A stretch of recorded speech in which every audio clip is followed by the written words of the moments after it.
Мен жасымнан жалғыз өстім. Әкем соғыстан оралмады. Өзін көз алдыма еміс-еміс елестетемін. Шал кемпірлер жасында сен секілді ерке, шолжаң еді дейді. Білмеймін, мүмкін растас шығар. Ол да мен сияқты жалғыз өсіпті.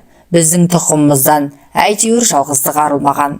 Жора жолдастарым ауылдағы 7 жылдық мектепті бітірісімен жан-жаққа оқуға іздеп шаршып кетті. Мен шешем ауырып үйде қалдым. Көктемгі қара суық өтіп кетсе керек. Ол тура 1 ай бойы төсек тартып жатты. 1 ай бойы 4 ешкі мен 2 қойдың қозы-лағын бағып қағу менің мойнымда. Жаңа бұзаулаған сиырымызды көрші үйдегі келіншек сауып беріп тұратын. Оның да өз шаруасы бар. Күнде сауып беруге мұршасы келе бермейді. Кей күні сиыр иістеніп кететін болғандықтан бұзауын ағытып жіберемін. Ондайда апамның шайға қатар сүтін көрші үйдегілерден сұрап алып келемін. Шай демекші, қазан ошаққа араласу да оңай емес екен. Отын тұтата алмай, самаурының оттығын үстінен үрлеймін деп, түтінге шаш алып, әбден әуреге түстім. Жер майдың да аз кезі. Үйдегі барды отқа тамыза тауызып біттім. Кей күні шамға құятын жер майымыз болмай, қараңғы үйде қамалып отырамыз. Төсекке жүзі домбығып апам жатады. Шашына да ақ жүгіріп қалыпты. Көңілімді жастықсы келе ме, білмеймін. Менің көзімше бір қыңқ демейді. Апам сау кезінде өте қайратты. Қора тазалағанда дәу қап шымтезекті қиналмай көтере беретін. Жұмысына ширақ, азулы болғанмен үй ішінде ол кісіден жұмсақ адам жоқ. Маған мейірімі түскені сонша, жарығым, жаншылмай еркінішші деп ауыр жұмысқа араластырмайды. Бойың өспей қалады деп суда тасытпай қалады. Апамның арманы осы жарығым оқымысты, я өнерлі болса екен дейді. Сондықтан қанша кітап сатып алсам да қолымнан қақпайды. Бір ешкісін қолқаға салып, біреудің домбырасын алып берді. 1 ай өткен соң апам аурудан айықты. Әйткенмен бұрынғы халінің жоғын көріп жүрмін. Бір жағынан колхоз жұмысы, бір жағынан үйдің қат-қабат тіршілігі қабырғасын қайыстыратын сияқты. Онысын сездіргісі келмейді, бірақ мен біліп жүрмін. Аяймын өзін. Апа, 1 жылша жұмыс істемей-ақ қойыңызшы, табысты мен тауып береймін, дедім. Қой жарығым, әлден ауыртпалықты саған салсам, не болғаным? Деп бой бермейді. Сөйтіп жүргенде ауру тағы қайталанды. Енді үзілді кесілді айттым. Апа дедім, мен енді қара жұмыс істесем де сізді асыраймын. Апам әуелгіде ұрысты, айналайын күнім деп үгіт айтып көрді. Бірақ мен қасарысып алған бетімнен қайтпадым. Өз бетінше жұмыс істеп, бір үйдің асырайтын адамы атанғанда жақсы екен. Әкем құралпы адамдармен бірге Балқаш көлінен балық аулаймын. Теңіздің үсті аунаған ақ толқындар, балықшы өмірінің әрі қауіпті күндері мен түндері мені қайта туғызғандай етті. Үнемі үлкен адамдардың ортасында жүрген соң, өзің де тіршілікке байыппен қарай бастайды екенсің. Әкелген алғашқы табыстарым апамды қуантушы еді. Бірақ айықпайтын бір мұңды байқаймын. Қатарымнан қалып, қара жұмыс істеп жүргенімді сірә намыс көреді-ау деймін. Қанша дегенмен ауыл іші ғой. Пәленшенің баласы пәлен жақта оқып, кісі болған көрінеді. Әй әлгі Жәміштің жалғызын қойшы деген қаңқу сөзден өзін әбден ығыр еткен бе деймін. Бүйтіп жалғыз шешемнің көңіліне қаяу салғанша, тырбаны оқып көрейін, тым құрыса техникум бітірейін-ау деген тоқтамға келдім. Осыны айтып едім, апам қуанғаннан көзіне жас алып, күнім жарығым деп бетімнен көп сүйді. Бар қызығым, сен оқы, деді. Былтыр аудан орталығынан ауыл шаруашылығының мамандарын даярлайтын техникум ашылған болатын. Тәуекел деп соған барғым келді. Өзінің жатақханасы, аздаған стипендиясы бар екен. Бірақ апам мені жатақханаға жібергісі келмеді. Кім біледі, бұзық балаларға кездесіп, оқуыңа кесірін тигізе ме деп таныс біреудің үйіне орналастырмақ болды. Әрі ойлап, бері ойлап тоқтағаны Кәдірбай дегендікі. Апамның айтуынша өзінің үйі де оңаша, шуылдайтын балалары жоқ. Әр апама алыстан қосылатын ағайын адам екен. Апам мені жолға ұзақ әзірледі. Киім кешегімді жамап жасқап, бәрін ине жіппен өткізіп шықты. Құнажынын сатып, жаныма ақша салып берді. Қолында сиырдың биылғы бұзауы 3-4 уақ малы қалды. Осымен ақ өлмес күнімді көрем деп қояды. жататын үйіңе деп бір қап құрт майын және берді. Колхоз басқармасынан рұқсат сұрап, аудан орталығына мені өз алып бармақ болды. Несіне әуреленесіз, өзім де жол таппаймын ба дегенімде. Өзім жайғастырып қайтпасам, сен не білесің, әлі басың шикі деп көнбеді. Біздің колхоз аудан орталығынан алыс болғандықтан самолет қатынайтын. Әнемне дегенше жетіп қалдық. Апам самолет ішінде құсқан жоқ. Жел қанша шайқаса да тырп етпей отыра берді. Жүрегі мықты екен. Әуелі мен жататын үйге келдік. Сосын балаша қолымнан жетелеп техникумға ертіп барды. Директорға өзі жолығып, мені қатты тапстап кетті. Ұялып теріс қарап тұра бердім. Апам жүрерінде оңаша алып шығып, ал енді құлыным, адам бол, оқы. 17 жігіт жасы, өзіңе өзің мығым бол деп ақылын айтты. Апамды самолетке мінгізіп жібердім де, көп уақытқа дейін қарап тұрдым. Самолет бұлдырап көк аспанға сіңіп барады. Бір сәт анасынан бөлініп қалған балапан сияқтымын. Бірақ апамның 17 жігіт жасы дегені ойыма түсіп, бойымды тез жидым. Біраз уақыт өзіммен өзім оңаша жүргім келді. Селоны қиғаштай кесіп өтіп, өзен жағасына келдім. Көк шалғында аунап біраз жаттым. Күн батар мезгілде биіктеу бір дөңнің басына шығып, өзіме бейтаныс селоға сыртынан қарап тұрмын. Біздің колхозда емес, көшелері жағалай, тал терек, үйлері де еңселі. Осы мезгілде біздің ауыл азан қазан болып жатушы еді. Мұнда оның бірі де жоқ. Шаң-шаң етіп үрген иттерден басқа ушу болып жатқан малды көре алмадым. Көшелер мен жолдың шаңын шұбартып, машиналар өтеді. Ал бізде мал тұяғы көтерген сар топырақ шаңнан күннің көзі көрінбейтін. Күн батып, қас қарайғанда көңілім бір түрлі елегізіп, жабырқау тарта бастады. Тағы да жалғыз шешем, ауылдағы құрбыр құрдастарым, үсті басы малмандай, су балшықты ағалар есіме түсіп, қобалжып кеттім. Бәрі де мені су ортасындағы аралға тастап кеткен сияқтанды. Ел орынға отырған шақта жататын үйіме келдім. Бағана күндіз келгенімде үйден ақсары келіншек шығып қарсы алған.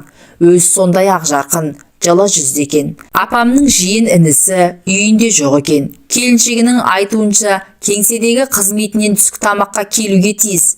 Біз үй иесін тостық. Жол жөнекей бұл үйдің жай-жапсарын апам түсіндіріп келген.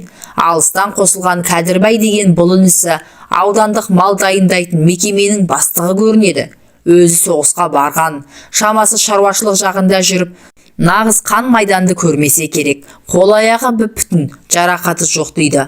Апамның айтуына қарағанда, бұл өз өлмейтін жерінде, өлейтін жерінде білетін еті тірі пысық адам.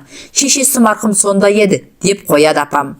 Кәдірбай майданнан қайтып келген соң 5-6 жыл сал жүріпті де, осы Балжанға үйленіпті. 17-ге жаңа толып, бой жетіп отырған қыз, жасы өзінен бір мүшел үлкен кексе кісіге тегісі келмеген. Бірақ ауданда белді қызмет істеп, төңірегін түгендеген Кәдірбай ұзын құрығын салып жүріп, асау қызды бастықтыртып алған сияқты. Апамның айтуынша Кәдірбай үйінің көк дария тұрмысына Балжанның көзі қызыққан. Түс әлетінде үйге Кәдірбай келді. Ұзын бойлы, арық, тарамыс денелі, қара кісі екен. Бет бітімі сопақша, сығырайған кішкене көзі үнемі жасаурап тұрады. Еріндері боп-боз, сөйлегенде зорға ашылады. Сөйлегенде деймін-ау, ол тіпті келгелі жартып дәнең айтқан жоқ. Апаммен амандасқанда ғана езу тартқан болды.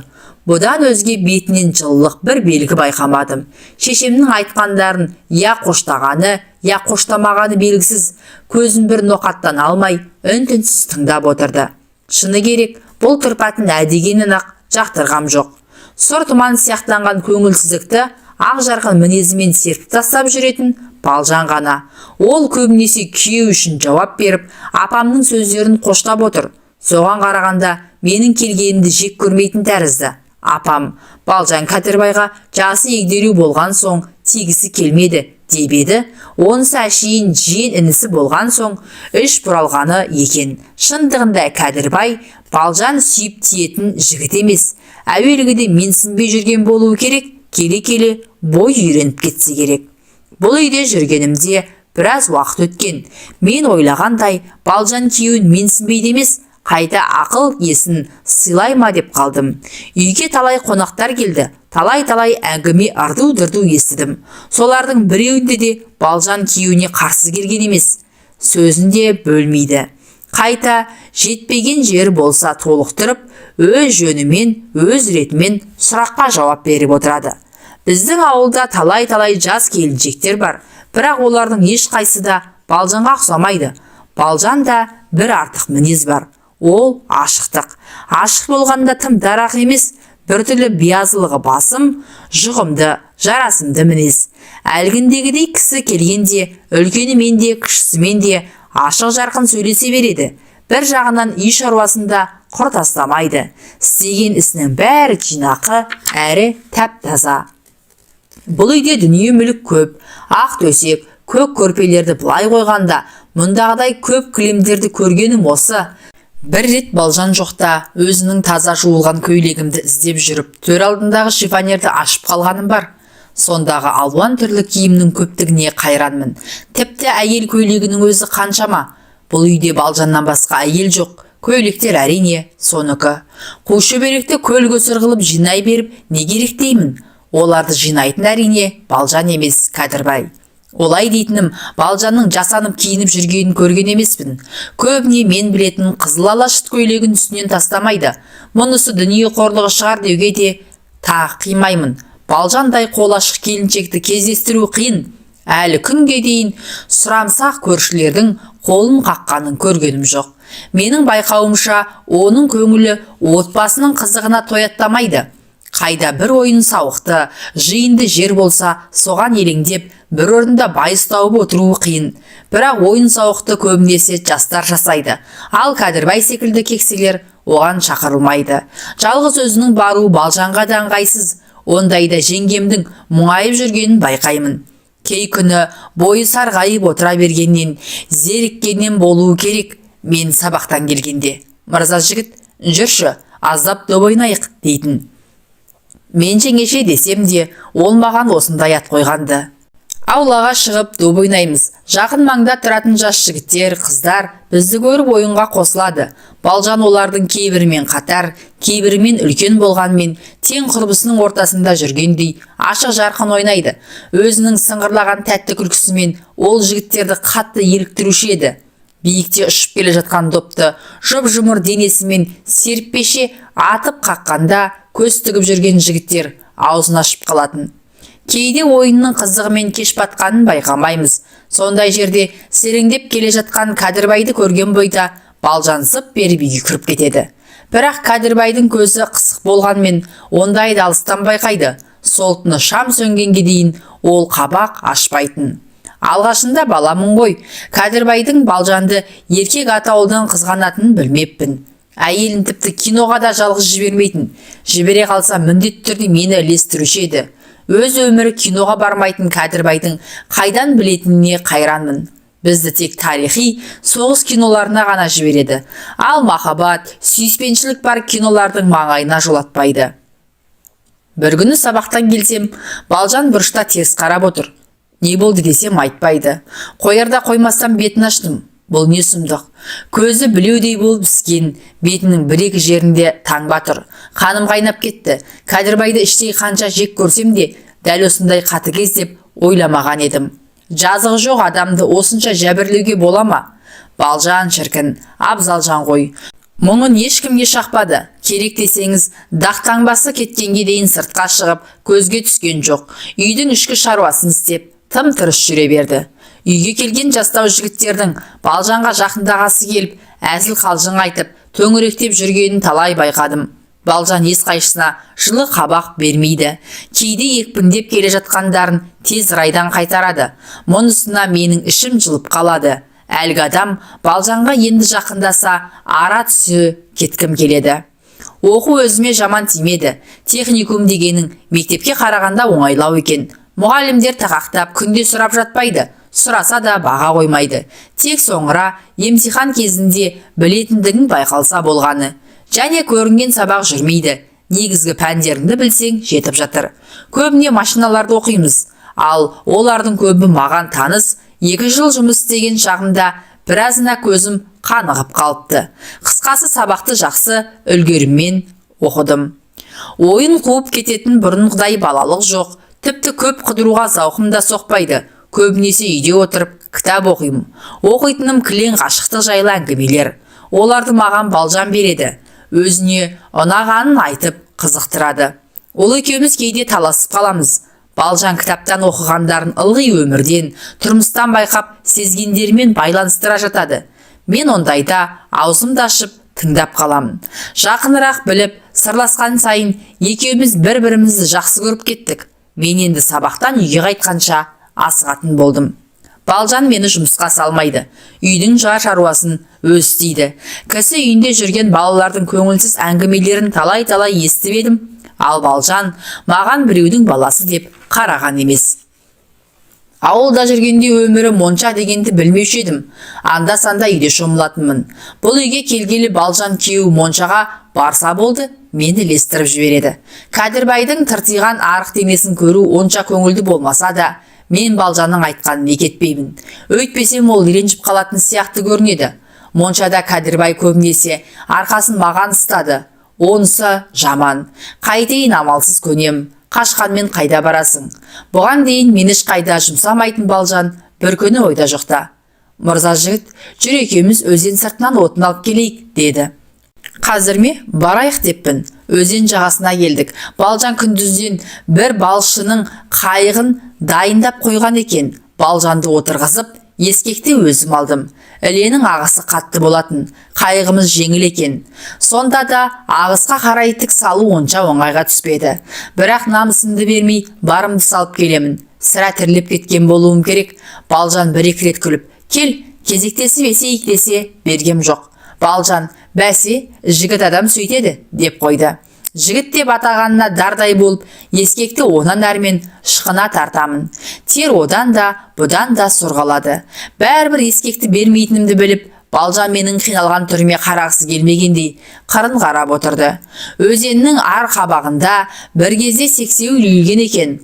Орында уақ томарлар әр жерде шашылып жатыр. Біз соны тердік. Әнем не дегенше қайығымыз толып қалды. Балжанның ал енді осыда жетер дегеніне қарамай, мен тағы да бір құшақ томар әкелемін деп жар асып кеттім. Білегіме буып, бір құшақ томарды мықшия көтеріп келсем, Балжан шешініп суға түсіп жатыр екен. Мен ұялғанымнан әкелген томарымды тастай қашпақшы едім. Балжан, мырза жігіт, ыстықтасаң суға түсіп ал, деп айғайлады. Мен өзеннің басқа бір иініне барып шомылмақшы едім. Менен ұялмай-ақ қой, деп жымиды да өзеннің ортасына қарай малти жөнелді. Апыл-ғыпыл шешініп, мен де суға қарай кеттім. Ыстықтап келіп, суға түскеннен артық рахат бар ма? Бір-екі рет ұзақ сүңгіп, Балжанның соңынан құлаштай ұрып жүзіп келемін. Мен жақындағанда Балжан кері қайтты. Осы арада өнерімді бір көрсеткім келіп, ауаны кеудеме толтыра жұтып алдым да сүңгіп кеттім. Су бетінде жүзіп келе жатқан Балжан менің қалай қарай бет алғанымды байқаған жоқ. Ал мен тура соның өзіне қарай сүңгіген болатынмын. Су бетіне шықсам Балжан жоқ, сірә мен іздеп жүрген болуы керек. Мұнысын ойнақысы келгенге жорып, менің де оны су астынан қармағым келді. Бір кезде екеуміз соқтығысып қалдық та су бетіне шықтық. Балжан қою шашын кейін қарай сілкіп тастап, ұсақ тістерін көрсете күлді. Ту, қатты шошыттың ғой. Әлгінде мен оның иығынан ұстай алған болатынмын. Бұрын көйлегінің ішінен жөнді байқалмайды екен. Иығы жұп-жұмыр және тығыз көрінді. Неге екені белгісіз, сол иықтан тағы бір ұстағым келді. Кел, жала ойнайық, дедім. Мен оған сен деп сөйлейтінмін. Жағаға жеткенше ойнасақ ойнайық, деді. Мен қаштым, ол қуды. Мен әрі сүңгігіш, әрі жүзгіш атанып жүргенмін. Балжанға жеткізе қоймадым. Кішкене шаршағандап, қайтадан өзен ортасына қарай жүзіп едім. Балжан, жағаға, деп айғайлады. Ал мен не болса да өзенге жақындағым келді. Сүңгіп барып әдейі жанынан шықтым. Ол маған қолын тигізіп, сақылдай күлді де қайта сүңгіп кетті. Бірақ мен алысқа ұзамадым. Іле қолымды созып едім, аяғының ұшына тиді. Оған да қанағаттанбай, суды қатты-қатты серпіп жіберіп, жақындап келдім де белінен құшақтай алдым. Ол бұлқынып кетті. Екеуміз де бетке шықтық. Су астындағы ойынымыз осымен бітті. Ай, ұрсатын шығарақ деп едім, өйтпейді. Қайта әлі ойнағысы келгендей, ал қашпайсың ба? Деді. Мен сүлесоқтау сүңгіп кеттім. Балжан маған оп-оңай жетіп келіп бір-екі рет шымшып қалды. Алғашқыда ыңқ деп едім, артынша әлгіндей құшақтай алған қылығым есіме түсіп, үн шығарғам жоқ. Екеуміз де кісі боларлықтай жерге келіп тоқтадық. Балжан теріс қарап тұрып, шашының суын шықты. Мен ренжітіп алдым ба деп, Балжан жаққа қарай бердім. Ол әлі үн қатқан жоқ. Бір кезде маған бұрылды да: «Неғып тұрсың? Кейін?» деді. Ұрысқаны ма, жай айтқаны ма, айыру қиын еді. Мен суды шылпылдатып жағаға қарай аяңдап бара жатыр едім. Әлгіндегідей ойнағаныңның алды-арты осы болсын, деді. Бірақ бұл сөзін теріс қарап тұрып айтты. Жол бойы ешқайсымыз тіл қатыспадық. Қайықты тағы да мен естім. Төменге қарай ағыспен жүру оңайланды. Жағаға соғылмайым деп артыма жиі қараймын. Сонда да көзім Балжанда. Ол қырын қарап отыр, сұқ саусағымен суды сызып, біртүрлі ойланған қалыппен өзен бетінен көз алмай келеді. Үйге келгеннен кейін бірер күн жөнді жауап қатыспай жүрдік. Бірақ бұл оңашада. Бір қызығы Кәдірбай барда, Балжан бәз-баяғы мінезіне салып, менімен ашық жарқын сөйлесе береді. Емтихан аяқталды. Сабақтарды 4-5-ке өткізгім. Әуелгіде орташа оқып, соңынан жақсы көріп кеткенімді мұғалімім Балжанға мақтап айтыпты. Содан кейін Балжан Кәдірбайдың көзінше мені бір-екі рет көтермелеп қойды. Кәдірбай сол күні оңашада: «Бала, сен маған ұнап жүрсің», деді. «Осы бетіңнен аумасаң, оқуыңды ойдағыдай бітіретін түрің бар.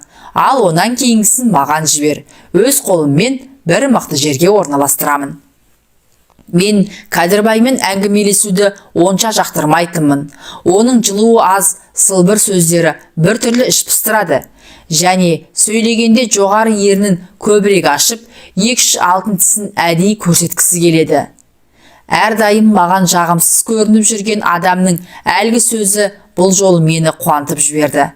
«Менің сенен бір тілегім бар», деді ол тағыдан аздап ойланып.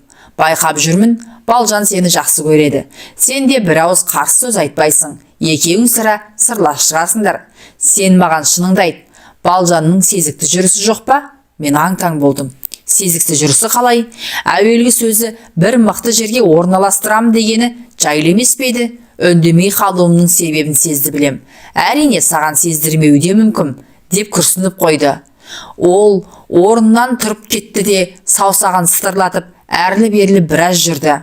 «Бала, былай», деді ол әлден кейін. «Ертең мен 5 күнге командировкаға жүремін. Ауылыңды, шешеңді сағынған шығарсың. Сонда да мен келгенше осында жүре тұр. Балжанды жалғыз тастамайық. Қайтып келген соң өзім самолетке отырғызып жіберемін». Мен бұған келістім. Бір жағынан сенім артып тұрғанына көтеріліп қалдым. Ал соңғы сұрайтыным, бұл екеуміздің арамызда сыр болсын. Балжанға да, басқаға да тіс жарма. Сезікті бірдемені білсең, өзіме ғана айт, деді ол. Осыдан кейін үй іші біртүрлі суық тартып кетті. Уызай үйіп тұрған семья тыныштығы астан-кестен болу алдында сияқтанды. Кәдірбай кетті. Мен енді шынымен ақ Балжанның жүрген тұрған ізін аңдитын болдым. Бір жағынан оған іштей өкпем бар. Әнеу күні ойнымды көтер алмай, алды-арты осы болсын деп зілді тастауы көкейімнен кетер емес. Балжан қия басқан жоқ. Менің аңду үшін қалғанымды білеме деймін. Осы бір көзге шыққан сүйілдей немеден ақ көрдім-ау көресін деп жүрме қайдам. Ал мен оны күні бойы күзетудемін. Қора жаққа ұзағырақ жүріп қалса, ізінше жетіп барамын. Жай шаруасын істеп жүрген ол маған көзінің астымен қарайды да жымиып күледі. Оған қысылатын мен емес. Қайтсем де қылмысының үстінен түсуге асықпын. Түс қайта құдықтағы суға кетіп еді, кешіккен соң үйдің сыртына шықтым. Балжан құдық басында бір әйелімен әңгімелесіп тұр екен. Мені көрді де шелегін көтеріп үйге қарай бұрылды. Мен өзімше басқа жаққа қараған болып тұр едім. Ол тұсымнан өте беріп: «Мырза жігіт-ау, үйді айналып шықпай қалғаның не? Бір мезгіл көңіліңді көтермейсің бе?» деді. Бұл сөзінен секем алып қалдым. Менен қысылып жүрген ашық білдірген сықылды. Осыған орай мен үйден шықпауға серт бердім.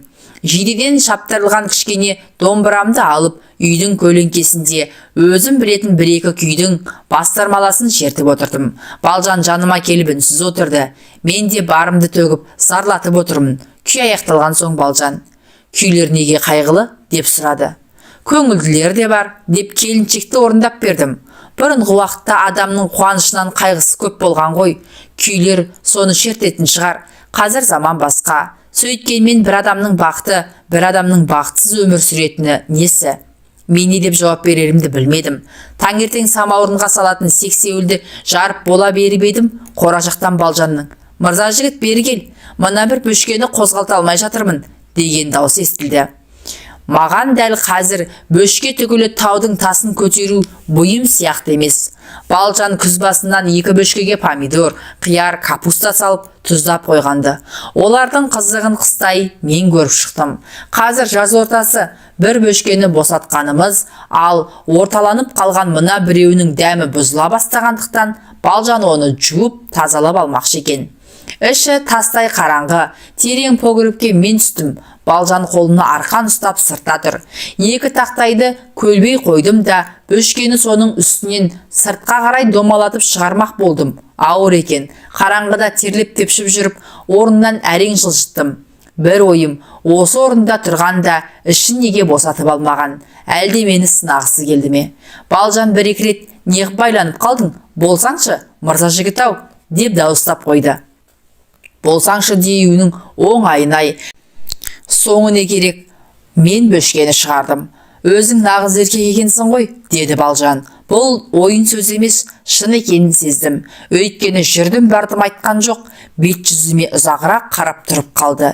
Дене бітімме де зер салып қалған сияқты. «Қалай тез өскенсің?» «Мен иығыңнан ақ келеді екем», деді тұсымнан өте беріп. Оның бұл сөздері қызығу ма, қызғану ма, әйтеуір бірдеңені білетін еді. Қалай болғанда да мен өзімше өсіп қалдым. Көлеңкеде сүйеулі тұрған домбырамды алдым да қоңыр салқын үйге кірдім. Төрдегі шарайна алдына барып, тұңғыш рет өзімнің түр тұлғама көз тоқтатып қарағым келді. Бой жағынан ешкімнен кем емеспін, оны күнде сезіп жүрмін. Ал бет ажарыма шын айтқанда көңілім толмайды. Менің түсінгенімде жігіт адам ер тұлғалы, сұлу өңді болу керек. Өйткені әңгіме, жырда қыздар сондай адамға ғана ғашық болады. Ал менше, маңдайым жазық, қасым қою болғанмен, мұрным добалдай, аузымда жайын ауызға жақындаума деймін. Айналдымда Балжанның жақында түскен суреті тұратын. Мен неге екенін білмеймін. Өзімнің кескініммен Балжанның суреттегі кескінін бір сәт салыстырып көрдім. Балжан суретте әдемі түсіпті. Ал өмірде соншалықты сұлу да емес. Көзі жайнаңдаған ақсары келіншек. Ең жағы еріндері үшкір болғанмен, мұрны дәл қайықтау. Бет дөңі де дөңгелек. Бірақ осы түр сипатында бір тартымдылық бар. Сөйлесе кеткен адамның іші бауыры елжіреп қоя беретіндей. Оның үстіне әнеугүні суға шомылғандағы алған әсерімен әлі арыла алмай жүрмін.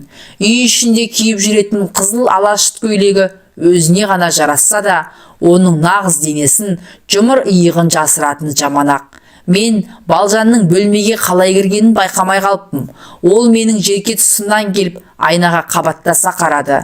Жұмыс істеп жүргендіктен бе, әлде сықтаған ба, бет жүзі алабұртып жүр. «Жігіт болғаныңның белгісі-ау, айналдынан шықпай тұрғаның», деді ол. «Дауыстасам, түк естімейсің ғой». Кешке дейін Балжанның сырттағы шаруаларына қолғабыс еттім. Бұрын шөп басын сындырмайтын жеңгемнің мені осыншама көп жұмсағанына қайранмын. Бірақ онымен бірге жұмыс істеу рахат. Адам өзін бір түрлі көтеріңкі, жеңіл сезінеді. Жұмыстан қанша қалжырап шаршасақ та көпке дейін жатқан жоқпыз. Киноға барғымыз келіп еді, бүгін болмай шықты. Балжан әзірлеген кеспені тойғанша ішіп алдық та кітап оқуға отырдық. Лермонтовтың «Маскарадын» мен дауыстап оқыдым, Балжан тыңдады. Өзі шілтер оқып отырса да, бар зейінін салып үйіп қалыпты. Анда-санда күрсініп қояды. Мен де барымды салып даусымды мың құбылтып тез-ақ оқып шықтым. Содан кейін екеуміз біраз үнсіз отырдық. Бәріне келінәлі Қу қызғаншақтық қой, деді бір кезде Балжан күрсініп. Ерлі зайыпты адамдардың бір-біріне сенбейтіні несі екен? Оның даусы дірілдеп кетті. Тоқып отырған шілтерін қоя салып ауыр күрсініп алды. Ыстық демі менің бетімді шарпып өткендей болды. Шынында да мен түктің мәнісін білмейді екем. Осы бір сырт қарағанда жым-жырт сияқты көрінетін оңаша үй ішінде де іштей тартыс арбасып жүріп жатқанын қалайша аңғармағанмын. Балжан орнынан тұрып кетті. Төсек салу қамында жүр. Байқаймын жүріс-тұрысы тым баяу, тұла бойын мұңлы бір күй билеп алған сияқты. Мен қалайда оның ойын сергітіп, көңілін көтерсем деймін. Бірақ осындайда ойнақы сөз тауып айта алмайтының жаман. Мен ауызғы үйде жатырмын. Балжан төргүйде. Көпке дейін көзім білінбей қойды. Басымды әртүрлі ойлар шарпып, терезеден қараған ай сәулесінен көзімді алмай ұзақ жаттым. Мені қинайтыны Балжанның өңірі. Жаңа ғана көктеп келе жатқанда әке-шешесі дүние салып, өзінен мүшел жас үлкен біреуге қосып салыпты. Бұлқынғанда бой бермеген. Осы біздің қыздардың ынжықтығы қашан арылар екен деймін ыза болып. Әуелгіде сүймеген адамына барғысы келмейді. Біраз қарсыласады. Ақырында әке-шешесінің айтқанын аттап шыға алмайды. Өллахи, ауылдағы қыздардың біраз сондай. Тіпті сүйген адамына әке-шешесінің ұлықсатымен ғана баратындар кездеседі. Өскен ұяңды, өсірген ата-анаңды сыйлаған жақсы ғой. Бірақ әке-шешенің бәрі бірдей қызының көңіл күйімен санасама. Ал Балжанға не жоқ. Жас кезінде есі кетті, еті тірі қыз болған. Бір жолы ол Кәдірбайға неге шықтың дегенімде өткендегі өмірін есіне түсірді. Балжан кемпір шалдың кенжесі екен. Оның екі бірдей ағасы соғыстан оралмапты. Соғыс жылдарында үйелмелі-сүйелмелі болып қалған бір үйлі жанға майданнан ерте қайтқан Кәдірбай көп көмек беріпті. Ол басынан Балжанның ағаларымен бірге өскен, жора жолдас екен. Басқа жақын туысы жоқ Кәдірбай бар тараптан өзінің тапқан таянғанын осы үйден аямаса керек. Оның үстіне Балжанның әкесі аурулы болыпты. Шешесі соған қайрайлап сырттағы жұмысқа шыға алмапты. Ауру шал дүние салған соң жалғыз қызымен қалған кемпірді Кәдірбай қолына алыпты. Қыз орта мектепті бітірісімен-ақ шешесі қоймай жүріп, ақырында Кәдірбайға қосып тынған. Арманы немере сүю екен. Бірақ оған жете алмай дүние салыпты. Мен Балжанды аяймын. Бейшараны тағдырдың осынша тәлке кеткенінен. Егер оқса, еңбек етсе, әйел болар еді. Керемет әйел. Ал қазірше ертеңнен кешке дейін өнбейтін үй шаруасынан босамайды. Көңіліндегі қайғысын бүркегісі келеді. Көзім ілініп кетті. Сырттан шабалана үрген иттің даусына ояндым. Әлде біреудің кесек лақтырып итті қуғаны естіліп жатты. Содан соң біраз тынышталды да сыртқы есіктің сықырлаған естілді. Мен бұл кім деп дауыстай жаздадым да не болса да соңын күттім. Ай әлде қашан ауып кеткен. Үй іші қап-қараңғы. Аяғы жағымнан сереңдей бас біреу өтті. Бір сәт кімде болса шалып қалып етпетінен түсіргім келді. Бірақ Балжанның бағанағы адалмын деген сөздері есіме түсіп, өз көзіммен бір сынауға бекіндім. Әлгі адам түпкі үйге қарай өте бергенде бірдеңеге сүрініп жығылды. Бұл үйде кішкене орындықтар көп болатын. Іле Балжанның сықылықтап күлгені естілді. Оның күлкісі менің жүрегімді шымылдап жатты. Орнымнан ұшып тұрдым да түпкі үйдің есігінің қасына келіп тұрдым. Бір есептен мына жігіттің мені адам ғұрлы көрмей басынуын-ай деп ызалымын. Егер Балжанмен бұрыннан уәдесі болып, мені алдап жүрсе, екеуінің де абыройын төгуге бел байладым. Бірақ қараңғыда ештеңе көре қоймадым. Байқаймын, әлгі адам сипалап төсекті іздеп жүр. Осы кезде Балжан түпкі үйдің шамын жағып берді. Өзі көйлегін киіп алыпты. Түсі суық. Неге келдің? Дейді қатуланып. Жігітті енді таныдым. Техникумға жаңа келген Бекен деген жас мұғалім. Бізге машина жүргізуден сабақ берген. Өзі соңғы кездері маған жылы шырап жүруші еді. Осындай ойы бар екен ғой. Бәрібір ойымнан кетер емессің. Жатсам ұйқым келмеді, дейді Бекен сыбырлап. Әй қайдам, сен бүгін жатпағанда шығарсың. Рас, аздап іштім. Сенің күйігіңе шыдай алмай кеттім. Бекеннің даусы дірілдегендей болды. Ақырын, мырза жігіт оянып кетеді, деді Балжан. Мырза жігітің кім? Ертай ма? Ол өзіміздің бала ғой. Осы арада кіріп барып жағаласа түскім келді. Ол мені неге бала дейді, неге бала сынады, бірақ өзімді өзім ұстадым. Не дегенмен мұғалімім ғой деп ертеңгі ұятты ойладым. Бекен Балжанға жақындай түсті. Біреу қуып келе жатқандай қызуланып, асығып сөйлейді. Сен Кәдірбайдан қолыңды үз, не тіршілік бұл, теңің ба сол, ойлан Балжан, әлі кеш емес. Сонда не қыл дейсің маған? Балжанның даусы бағанағыдай емес бәсең шықты. Тағдырына мойынсұнып қалған сияқты. Алдымен ажырас, содан кейінгісін көре жатармыз. Осы жазда мен үйге барып келемін, әке-шешемен ақылдасамын. Сонан соң сен аламын. Үй ішің көне ме? Өләхи аламын. Сен шош сөзіме ант бермей-ақ қой. Ал осы сөзді айту үшін түн ортасында арақ ішу керек болды ма? Кешір жаным, шыдай алмадым. Күндіз адамша сөйлесуге болмады ма? Ел көзі бар ғой. Әй жігіттер-ай, не деген адамсыңдар? Қалайша жалған сөйлейсіңдер? Қыздар байғұс сендерді сөздеріңе сенеді-ау. Ал сен осы сөздеріңмен қанша қыздың басын шармадың, а? Бекен аң-таң. Не деп тұрсың, Балжан? Деді ол үрейленген үнмен. Түсінбей-ақ қалдың ба? Шық үйден.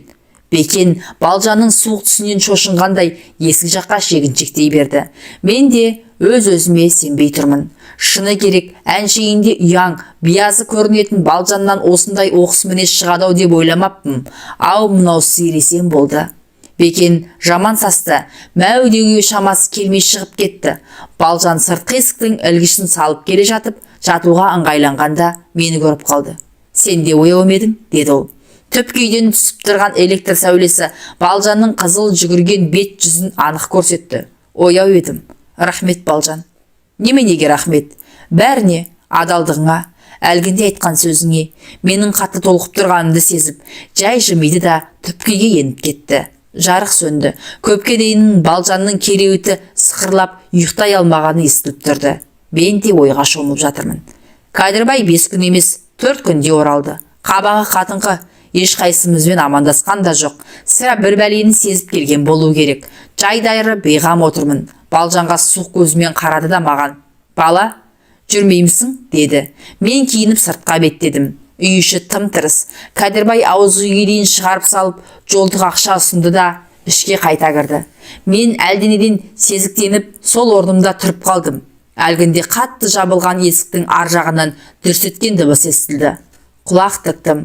Сыңсып жылаған үн естілді. Шыдай алмадым. Есікті ашып жібердім. Өмірімде мұндай шошымаспын. Кәдірбай Балжанды шашынан ұстап, еденге жығып салып тепкілеп жатыр. Ышқына ұмтылдым. Кәдірбай ештеңеге қарар емес. Ыңқ деп еді. Бардым да жағасынан ұстай алдым. Қатты тартып қалдым. Кәдірбай сорайғаны болмаса, сусыз болып, тамырлары үзілгелі тұрған терекше жалп ете түсті. Зәрес ұшып көзі атыздай болған Балжанды жерден көтеріп алдым. Балжан қолымды кейін серпіп, басы столға оңбай соғылған күйеуіне жаны ашығандай ұмтыла берді. Сол кезде Кәдірбай да арт жағымнан келіп қалған екен. Қолында ілінген жез шылапшынмен жіберіп ұрды. Мен бұғып қалдым. Шылапшын басымнан асып, қабырғаны соқты. Асықтай атылып, жағасынан ала түстім де алып ұрдым. Тіземді кеудесіне қатты батырып жіберсем керек. Кәдірбайдың көзінен жас тығылып қалған екен. Аяп кеттім. Оның үстіне Балжанда шіргөбелек айналып, қой ертай, бұл не месқара, қой деймін деп жеңімнен тартқылай берді. Мен Кәдірбайды босаттым. Ол орнынан пысылдап әрең көтерілді. Әй әкеңнің, қап сені ме? Дәп сенің түбіңе жетермін ау. Анық шұбар жылан үйімде жатыр екенсің ғой. Құрт қазірден қараңды. Ау, кетесің бе жоқ па? Ол тақтайды тепкілеп тұр. Бірақ батып қол жұмсаған жоқ. Мен тағы да кеуделеп алға ұмтылып. Балжан ара түсіп, болды ертай, жолыңнан қалма, деді өксіп-өксіп. Сол сөзге тоқталдым да үн-түнсіз шығып кеттім. Балжан көрген көп жәбірдің есесін түгел қайтарғандай былайшаға көңілденейін дедім. Балжан алдында бір борыштан құтылғандаймын. Әдетте төбелескен адам ашуың жүреді ғой. Ал мен сол жолы аэропортқа жеткенше ысқырып әндетумен болдым. Өзімнің туған ауылым қандай сағындым десеңші. Үйге жеттім. Апамның ақылы бойынша ең алдымен ауылдың ақсақалдарына барып сәлем бердім. 2-3 күн ауылды аралап, жүрек сағынышын басқан соң үйге келіп шаруаға кірістім. Қамыстан қаланған сиыр қораның төбесі ашық болатын. Қысты күні жас бұзауды үйге кіргізіп алатынбыз. Соның төбесін жауыптым. Ауылға келгелі шаруа қызығымен уақыттың қалай өткенін білмей қалдым. Мен жүруге бел будым. Әуелде апамның жібергісі келмеді. Әлі жартай бар, сонша неге асықтың, деді апам. Аудан орталығына келген соң директорға жолығып, жатқан үйімде жағдай болмады, жатақханаға орналастырыңыз деп едім. Тілегімді орындады. Артынша Балжанның Кәдірбайдан кетіп қалғанын естідім. Я қуанарымды, я ренжірімді білмедім. Неде болса өзін тауып алып, бет-бе-бет сөйлескім келді. 7 жасар қызымен ғана тұратын жалғызбасты келіншектің үйінде екен Балжан. Бұған дейін бұл үймен араластығы жоқ еді. Өйткені сырт естуімізше, сатушы болып істейтін бұл келіншектің келімді кетімді кісісі көп. Кәдірбай Балжанды ол үйге жібермейтін. Балжан жалғыз өзі шілтер тоғып отыр екен. Мені көріп қуанып кетті. Ақшыл өңі бозарып, тана көзінің нұры семіп, жүдеу көңілмен отырғандағы көрініп тұр. Көңілінің қаяу екенін сездіргісі келмей, неге ерте қайтқанымды, ауылдың амандығын сұрастырып жатыр. Балжан әсіресе апамды жақсы көретін. Шіркін, әркімнің осындай алтын шешесі болса ғой деп армандайтын. Ол өзінің марқұм шешесін киім кигізіп тамақ берген үшін ғана аузына алушы еді. Әйтпесе өзін тұрмыс тапшылығы үшін шыдай алмай бергендігі үшін, тең емес біреуге қосқандығы үшін қатты қамығатын. Мен оның өз жағдайын сұрадым. Түнеу күнгі жанжалға себеп болған Бекен екен. Әркімнің сыбыр-күбір сөзін естіп, өз әйелі туралы өсектен құлағы сасып жүрген Кәдірбай командировкадан қайтып келе жатса, машинадан түскен бойы асхана алдында Бекенмен ұшырасып қалыпты. Жазғы демалысына шығып, енді еліне қайтқалы жүрген ақаңа әбден тойып алған Бекен Кәдірбайды көре салып, ішіндегі дертін ақтарса керек. Тамам жұрттың көзінше Балжан бәрібір менікі депті. Кәдірбайдың жауар бұлттай түнеріп келген себебі сол екен. Жанжалға мен араласқаннан кейін Кәдірбай тіпті құтырып кетсе керек. Балжан қанша ақталамын десе де, сенбей соққыға жығыпты. Балжан бұл қорлыққа шыдағанша қаңғып кеткенімнің өз артық деп Кәдірбайдан безіп шығыпты. Бірақ қайда барады, кімді паналайды? Ол көзге көрінбей жылап сықтап, біраз жүрді де, осы сатушы келіншектің үйіне келген. Енді Балжанның бірақ шарасы қалыпты. Өзбекстанға аталас жамағайындарына барады екен. Соларға хат жазып барудың жағдайын сұрастырса, ондағылар дереу жауап жазып, келсе құсар жая қарсы алатынын хабарлайды. Тіпті қажет болса, ер азаматының бірін жіберіп көшіріп алмақшы. Бірақ Балжан алыс жерге хат жазуын жазса да, артынан тағы ойланып қалады. Күйеуінен ажырасқан жалғыз мен бе? Елден жұрттан безіп қайда барам?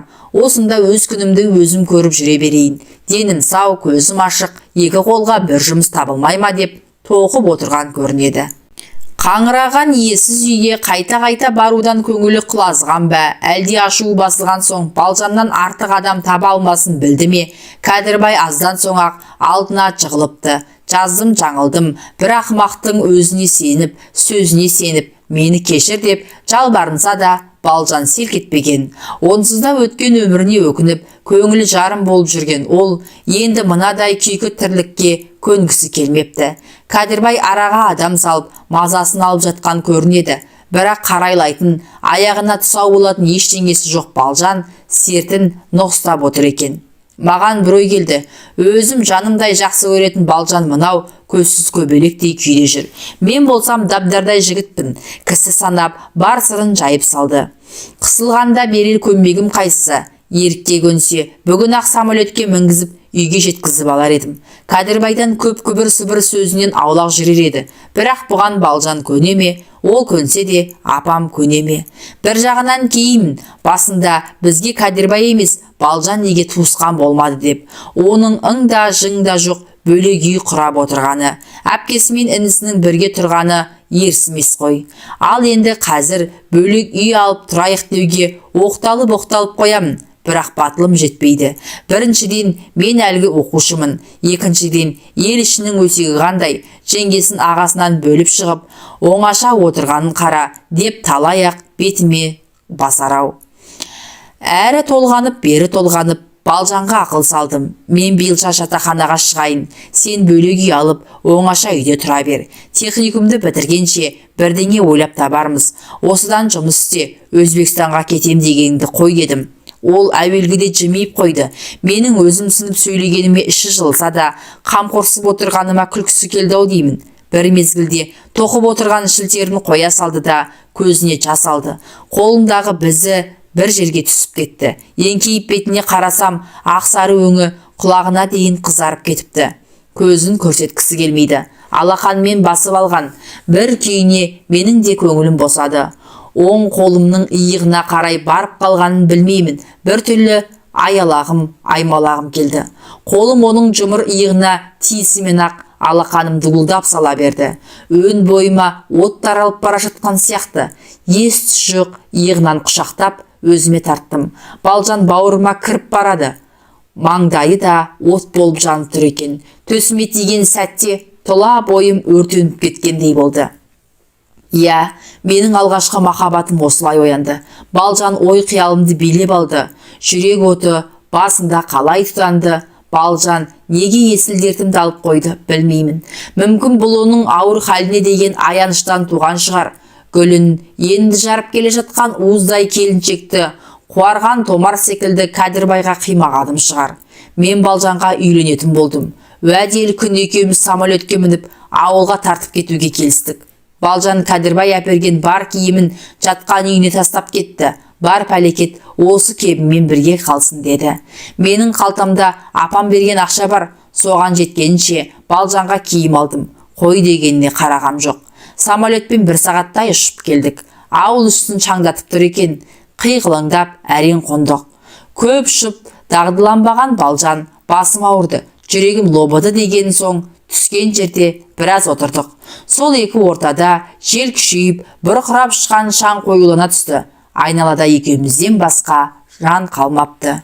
Құмтөбенің астында Іле өзенінің жиегінде отырған Құйған атты ауылға дейін біраз жер. Балжанды қолтықтап алмақ едім, көнбеді. Біреу көрсе ұяттағы деп бөлек жүрді. Жүктерді көтеріп, мен оның алдына келемін. Бар ойым, апам қалай қарсы алар екен. Апам Балжанды жақсы көретін. Сыртынан Құдай тағала бейшараға бала бермей, бағын байлап жүр ғой. Әйтпесе, ол келініме кім жетсін деген талай естігем. Өзінің абысын ажындарына ертайымды жақсы жерге орналастырдым. Балжан сол үйдің ырысы ғой. Жанын салып күтеді дейді баламды. Менің шырағыма да сондай маңдайы жарқын әйел кездессін, ұл сүйгізсе деп арманын айтып отыратын түне күні құлағым шалған. Арманыңа жеттің енді, апатайым деймін іштей. Балжанға қарасам, қабағында кірбің бар, әлде неге абыржығаны білінеді. Менің қарағанымды байқап қалды ма, ықтиярсыздау езу тартқандай болды. Көзін шаңнан көлегейлеп төмен қарады. Бекерақ қобалжып келеді. Апам жақтырмайды деп ойлайтын шығар. Жоқ, менің апам ондай емес. Айтқанымды орындайды. Еш уақытта бетімнен қақып көрген емес. Әлі-ақ көресің, Балжан, біздің бұл келісімізге қуанбаса ренжімейді. Сендей келіні болса, арман не апамның. Жел үдеп соғып, шаң аралас қиыршық құм қойын-қойыншымызға кіріп, құлағыма тынып қалды. Бірақ мен оған қарамаймын. Тік басып кеудемді жерге тосамын. Қалқұш шетіне кірдік. Көшеде жан жоқ. Үйге келсек, апам жоқ екен. Үй шашылып жатыр. Шымылдықта ұсталып, алаша текеметте төселді. Көрпелерді текшелеп, көрнеу етіп жинаттым Балжанға. Үйіміздің іші жайнап сала берді. Енді апамның келуін тостық. Мен көрші-үйдің көшеде кетіп бара жатқан кішкене баласын шақырып алып, қолына кәмпит ұстаттым да, болған жағдайды қысқаша түсіндіріп, осыдан 2-3 шақырым жердегі сиыр фирмасына жібердім. Қалай көрінеді, солай сүйінші сұра дедім. Сүйіншіге мүмкін қозы жетелетер дедім. Қуанып кетіп, шапқылай жөнелді. Түс ауа жел одан сайын үдеп, айнала аласапыран болып кетті. Біз апамды тағат таппай күтіп отырмыз. Бір кезде ат тұяғының дүрсі естілді. Апам қуанғаннан атқа міне сап шапқан екен ғой деп ойлап, үйден күтуге шыдамай жетпей есік алдына шықтым. Апам шынында да қуанышты екен. Мені көре сала көзі жасаурап құшақтап алды. Құлыным-ау, мұның не? Өстіпте аяқ астынан той жасатқызамыз ба? Кәне келінім қайда деді. Үйдің босаға жағында басына ақ орамалды бүркеніп Балжан тұр. Ол иіліп сәлем берді. Апам онымен амандасып, жарығым-ау, сен де келіпсің ғой, кәне келінімді көрсетіңдерші, деп түпкі үйге қарай өтіп бара жатты. Балжанға қарасам, көзі жасаурап тұр. Апа дедім, келініңіз мұнда. Апам қайсы дегендей бұрылып бұрыш-бұрышты көзімен тінтіп тұр. Алдыңызда тұр ғой апау деп Балжанды нұсқадым. Апам ойының ба шының ба дегендей маған бір Балжанға қарады. Міне, келініңіз осы дедім. Әл түсінбей тұрғанында күлкім келіп, сұмдық-ай, не дейсің? Деп апам сұп-сұры болып кетті. Бүгіннен бастап Балжан осы үйдің келіні дедім, даусымды нығыздап. Бір бәленің болғанын сезді білем. Апам қолын қоярға жер таппай, екі жанын сипалай берді. Дендерің дұрыс па? Кәдірбай қайда? Екеуі ажырасып кеткен. Апам не пешке жақын тұрған орындыққа отыра кетті. Не дейсің қумаңдай, біреудің ошағын бұзып, отын таптадым десеңші одан да.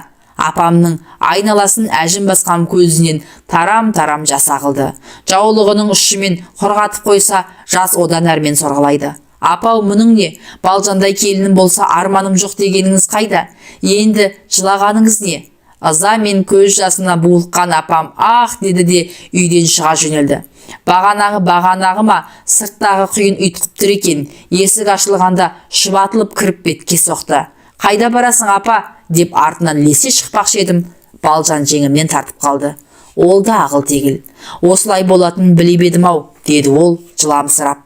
Қайтер дейсің? Басылар дедім, жұбатып. Шында да бізде ойламаған жерден келіктік қой. Бірақ мен айтсам түсінеді апам. Ашуы келген шығар әйтпесе. Дегенмен менің де берекем қашты. Басында неге ойламадым екен осының барлығын? Әлде алдын ала хабар беру керек педі? Хат жазып бәрін түсіндіргенде қайтер еді? Бірақ мен апамның сөзімді жықпайтындығына сендім. Менен асып қайда барады, дедім тәуекел етіп. Сонымен біз үйде отырмыз, не от жағылмады, не қазан асылмады. Апамды келер деп күттік. Ел орынға отыратын уақыт болды. Әлі келген жоқ. Не істерін білмей қамалдық та қалдық. Балжанда үн жоқ, бетін әрі-бері отыр. Не ойлаған кім білсін. Адам мұндайда қарнының ашқанында ұмытып кетеді екен. Мен ыдыс қоятын столдың астынан көзіме іліккен бір-екі кітапты тауып алдым да соның бетін ашып отырмын. Бірақ көзім жазуда болғанмен көңілім қыла тұзды кезіп жүр. Енді мен де ойлаған едім. Шында да осы мақымақтық болған жоқ па? Бірер жылда қоя тұру керек педі. Балжан бірдеме білгендіктен қарсыласты ғой. Өр кеуделігіме салынып, айтқанымнан қайтпай қойған соң лажсыздан көнген екен ғой. Мейлі, боларыс болды, өкінгеннен пайда жоқ. Не де болса төзу керек. Бері шығып кет. Апамның даусы естілді. Екеуміз ауыз үйге шықтық. Апам түпкі бөлменің есігін қымтап жауып қойды. Мен ұйқымды әлі жөнді аша алмай отырмын. Ал, жөніңді айтшы, бұл не сұмдықтарың? Деді апам, даусын қатқыл шығарып. Сұмдық ештеңе жоқ апа, дедім есеңгіреп. Кәдірбайдың ол тең емес екенін білесіз. Ал мен оны жақсы көрдім, ол да мені. Сөйді деп айтуға шамамды келтірген жоқ. Өзіңмен болды ма, әлде ол басыңды бұрын айналдырды ма? Деп апам сөзімді бөлді. Апамның мұндай сөзге аузы барғанына ренжіп қалдым.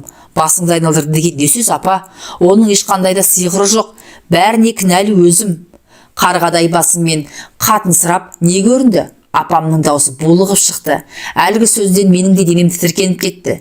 Неге түсінбейсіз апа? Мен оны сүйемін, дедім басқа сөз қалмағандай. Құрып қалсын бүйтіп сүйгенің, деді апам қалш-қалш етіп.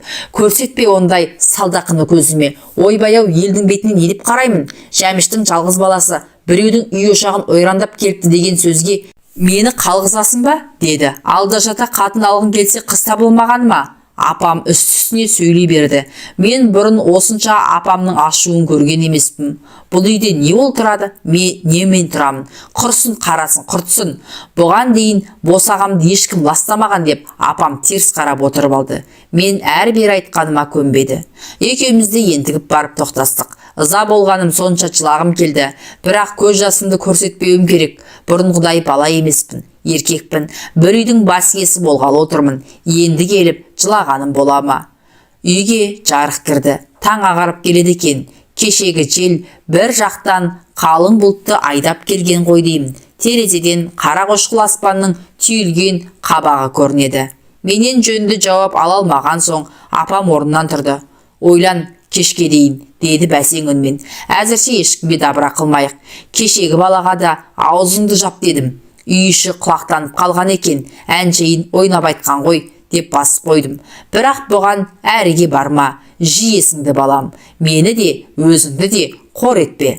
Апам жұмысына кетіп қалды. Ауызғы үйде дел сал болып мен отырмын. Енді қайттым. Басыма бір ой кіріп, бір ой шығады. Балжанмен қол ұстасып, бетім ауған жаққа кетіп қалсам қайтеді деп те ойлаймын. Бірақ жалғыз шешемді қайда тастаймын. Менсіз оның тіршілігі бар ма? Бар көрген жақсылығым сен ғана деп отырғанда жер соқтырып кетуге арым қалай шыдайды. Басым меңзең болып түпкеге қайта кірдім. Балжан әлде қашан оянған екен деймін. Тізесін құшақтап отыр. Басын төмен тұқырып алған, жылағанға ұқсайды. Ничего, шыда дедім. Ашу мен аяныш қосылғанда сөздерің де бір түрлі шығады екен. Әлі-ақ үйренісіп кетесіңдер деймін. Балжанға шай қайнаттым. Байқайым оған да маған да ас батпай отыр. Әлгінде көршілердің көзіне түсіп қалам ба деп қорқа-қорқа жүріп самаурын қайнатып еді. Өз-өзім болып, біреуді әйелім сияқтандырып жұмсап, шай қайнаттырып, ішіп отырғанға да мәзін. Аздан кейін Балжан қоңырқай дауыспен сөз бастады. Біз бүйтіп өмір сүре алмаймыз, Ертай, деді. Шешеңді жылатпа, әрі ойлап, бері ойлап, саубасыңа сақина салғым келмейді. Әрі 4-5 жас үлкенмін, әрі әйел атым бар. Ал сенің басың жас, әлден мына күйге түскен соң тауың шағылып қалады. Сырттан жаңбырдың сіркіреп жауған естілді. Енді қайт дейсің, дедім шыдай алмай. Рұқсат бер маған. Жаңбыр кенет сая басып қалды. Қандай рұқсат? Бармайсың ешқайда да. Даусым өктемірек шықтау деймін. Балжан басылып қалды. Әйеліне күйеуі қожа болды деген осы шығар деп қоям. Апамның сөзін әзірше тыңдама, кейін өзі басылады дедім. Орнынан тұрып, терезе алдына келсем, бағанағы бұл батыс жаққа жөңкіле көшіп барады екен. Түске таман көшеге шықтым. Бетім ауған жаққа жүре беріппін. Кездескендер, тағы қайтып келдің бе? Оқуын басталмайтын беді деп сұрайды. Оларға, жай, шаруам болды, дей салдым. Ауыл совет кеңсесінің тұсына келдім. Ішіне кіріп некелесу жағдайын сұрасам қайтады деп тұрдым да, қойш, әлі ерте шығар деп жүріп кеттім. Содан сандалып түс ауа үйге келсем, апам мен Балжан оңаша отыр. Тіпті бір дастарханның жиегінде шай ішіп отыр. Қуанғанымнан күліп жібердім.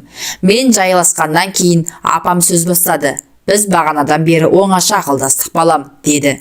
Сен бізге алаңдап оқуыңнан қалма. Бірақ жылың қалды, бітіріп шық. Арғысын көре жатармыз. Балжан біздің үйде жүре берсін. Күйеуіңнен ажырасқан соң келген ғой дер жұртқа. Бірақ алдым деп сен аузынан шығарма. Тидім деп бұл айтпасын. Адамға абырой керек қарағым. Бүгін ертеңнен қалмай жүріп кет. Апама қарасам, ақ жарылып отырған сияқты. Түске дейін ойланып толғанып, ақыры менің бетімнен қайтпайтынымды сезіп, осыған тірелген ғой деймін. Балжанда үн жоқ, өңі әлі жабырқау қалпы. Кешеден бері қайғы сорған ғой деп жұбаттым өзімді. Жарайды апа, уәде болсын, бірақ Балжанды ренжітпеңіз дедім. Апам суық көзімен ата қарады. Ағаттық айтқан сөзім бе деймін. Есімді жидым.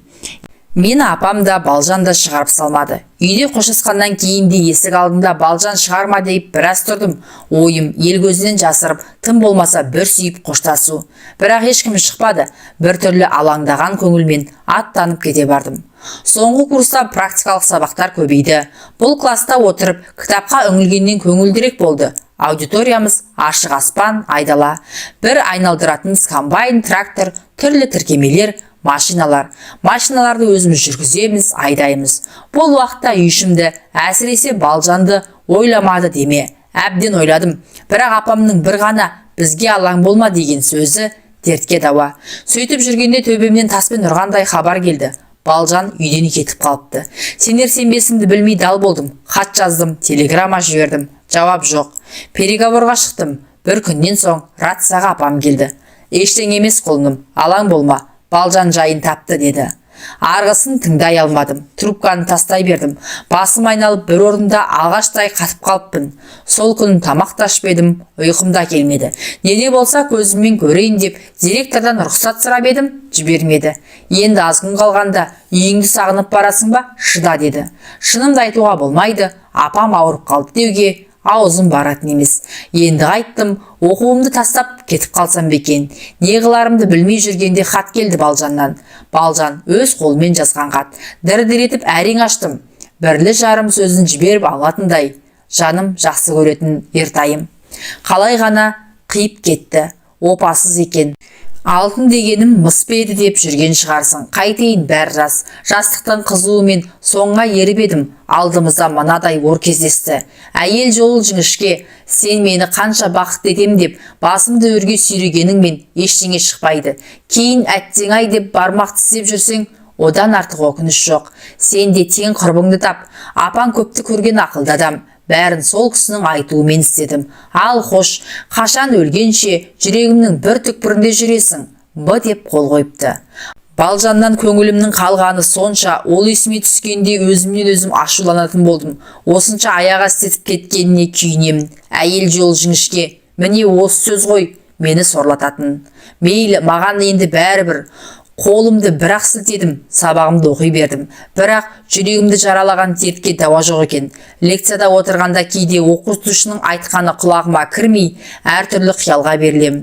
Көшеде Балжанға ұқсас біреуді көрсем де, киноға, жиын тойға бара қалсам да, ол ойымнан кетпейді. Сөйтіп жүргенде апам келді. Туған шешем болса да, мені алдап, артынша Балжанды басқа жаққа жөнелткеніне қатты налдым. Ол да менің бетіме тура қалай алмай, көпке дейін сөздерімді қию кете бастады. Апам бір нәрседен шошып жүргенін айтты. Тамағынан ас өтпеуге айналыпты. Денем дір ете қалды. Ауруханаға апарып көрсетіп едім. Суық бірдеңені сезе қойдым. Өзі де білдемеу деймін. Ауылға қайтқанша асық болды. Қарағым, өлсем де ел ішінде болайын деді. Содан не керек? Апам көп ұзамай дүние салды. Ауыл ағайын түгел жиналып, арулап аттандырдық. Апа, мен қазір қабіріңнің басында отырмын. Баяғыда өзім үйген топырақ жермен жексен болып, үстін шөп басып кетіпті. Ол кезде 5-6 мола тұратын еді. Қазір қандай көбейген. Жағалай тас қорған күмбездер. 15 жыл ат ізін салмай кеттің деп дөңбекшіп жатқан боларсың. Қайтейін, қу тіршілік мойын бұрғызбады. Енді ес жиып ел қатарына қосылып келемін. Әйелім 3 балам, міне алдыңызға келіп тәу етіп отырмыз. Әттең, не керек, немерелеріңізді, келініңізді көре алмай кеттіңіз. Еркетендек ертайыңның адам болғанын көрсем деп арман етуші едіңіз. Арманыңыз орындалды. Баяғыда сіз мені әлі басың шикі, не білесің дегенде намыстанып қызарақтап едім. Сөйтсем бәрі балалық екен ғой. Сіз мені еш уақытта ренжіткен жоқсыз. Бір жолы ғана Балжаннан айырып қатты өкпелеттіңіз. Сол Балжан қазір қайда екен? Бақытын тапты ма байғұс, жоқ па? Балжандай әйелдер шіркін, бақыт үшін жаралған ғой. Амал не? Қолымнан ештеңе келмеді. Бек Тоғысбаев, қайдасың Балжан?